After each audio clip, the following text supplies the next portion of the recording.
Hello, you sentient sacks of stress and anxiety.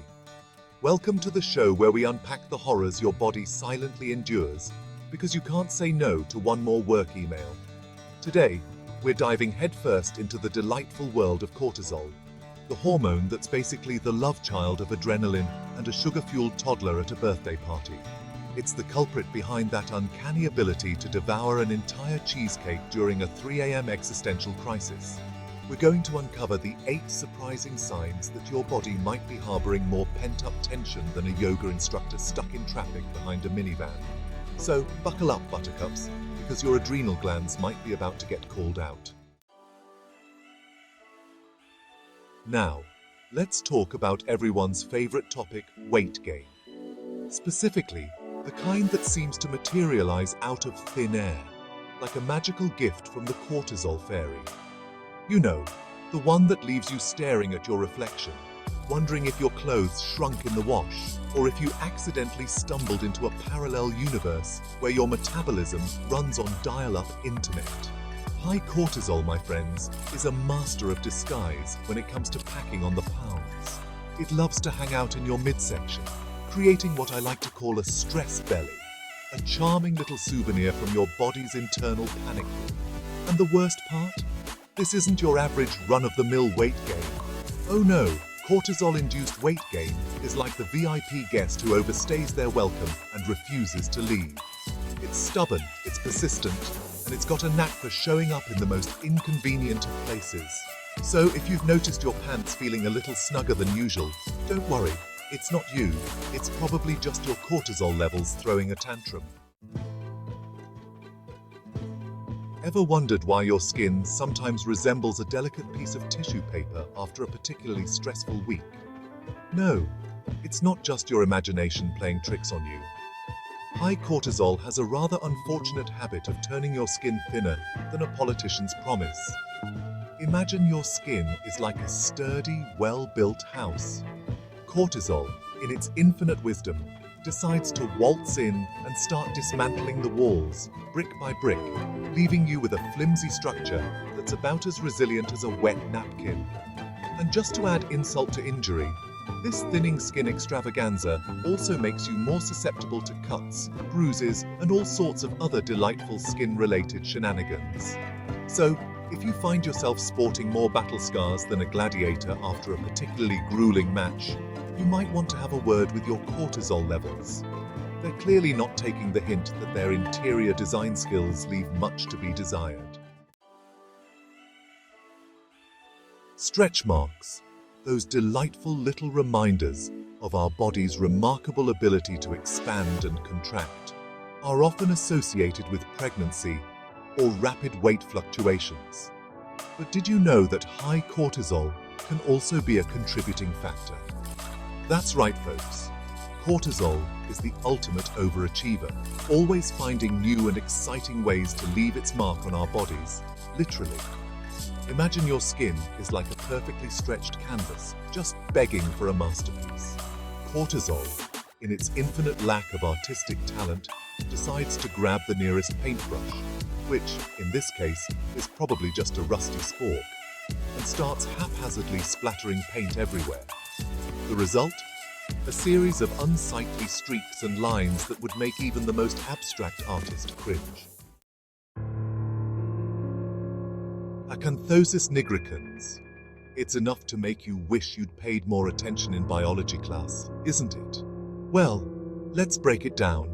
It's basically when your skin decides to darken and thicken in certain areas, like your neck, armpits, or groin. Imagine a velvet rope suddenly appearing on your skin, except instead of granting you access to an exclusive club, it's just a sign that your cortisol levels are having a rave. And the worst part? It can be incredibly stubborn to get rid of.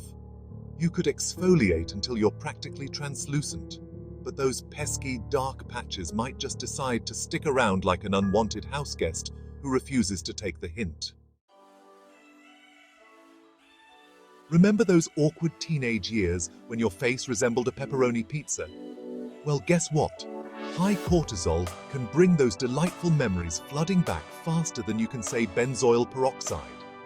It's like your skin decided to throw a surprise reunion tour for all your least favorite blemishes, complete with blackheads, whiteheads, and enough cystic acne to make a dermatologist weep. The worst part? Adult onset acne is like the rebellious teenager of the acne world. It's more stubborn, more persistent, and way more likely to leave you with permanent scarring. So, if you find yourself suddenly battling breakouts despite being well past your prime pimple-popping years, you might want to have a stern talking to with your cortisol levels. Remember that scene in The Princess Bride where Wesley is strapped to the torture machine and his hair starts turning white? High cortisol can't quite manage that, but it does have its own special brand of hair-related havoc. Hair loss, specifically.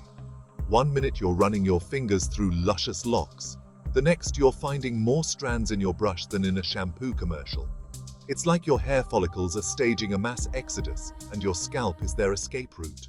And just to keep things interesting, high cortisol can also lead to increased facial hair growth in women.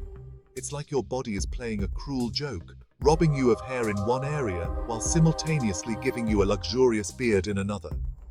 It's enough to make you want to invest in a good wig and a lifetime supply of tweezers. Ever noticed how you're more likely to come down with a cold after a particularly stressful period? That, my friends, is high cortisol working its magic, or should I say, mayhem, on your immune system.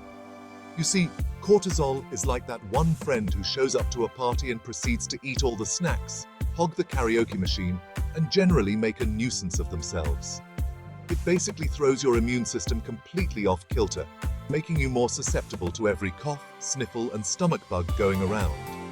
So, if you find yourself constantly battling the sniffles, it might be time to give your cortisol levels a time out. So, we've covered the what, but what about the why? What exactly causes these elevated cortisol levels? Well, picture this. You're a caveman or cavewoman. We're all about inclusivity here. And you're just minding your own business, foraging for berries, when suddenly a saber-toothed tiger decides you look like a tasty snack.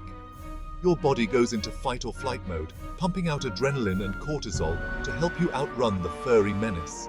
Now, fast forward a few thousand years, and while we're no longer running from prehistoric predators, our bodies still react the same way to stress. Whether it's a demanding job, a mountain of bills, or the sheer terror of realizing you're out of coffee, our bodies interpret these modern-day stressors as existential threats, sending our cortisol levels soaring. It's like our internal alarm system is stuck on overdrive, convinced that the world is ending every time we encounter a traffic jam or a misplaced set of keys. So, there you have it. 8 signs your body might be drowning in a sea of cortisol. Remember, a little stress is a normal part of life, but when it becomes chronic, it's like trying to make a pet out of a rabid badger. It's probably not going to end well. So, do yourselves a favor and find healthy ways to manage your stress. Whether it's yoga meditation or simply screaming into a pillow, we don't judge. Find what works for you. And if all else fails, just remember, life is too short to stress about high cortisol levels. Now, if you'll excuse me, I'm off to find a stress-free environment. Preferably one with a lifetime supply of chocolate and absolutely no saber-toothed tigers. Subscribe for more health tips delivered with a side of existential dread and questionable humor.